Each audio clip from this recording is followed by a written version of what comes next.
చుట్టుపక్కల గ్రామాల్లో 6 రైతులు ఆత్మహత్యలు చేసుకున్నారు. విన్నాను. వర్షాలు లేవుగా, ఏం చేద్దాం?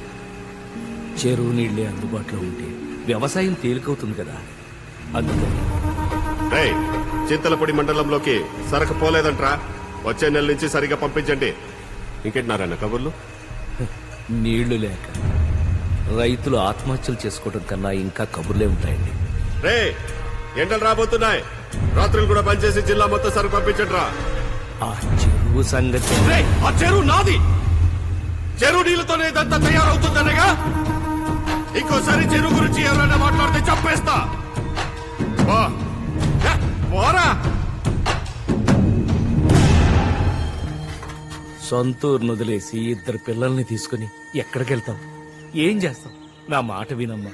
ఇక్కడుండి మాత్రం చేసేదేముంది నారాయణరావు గారు? వ్యవసాయాన్ని నమ్ముకునే బతకాలి. నేల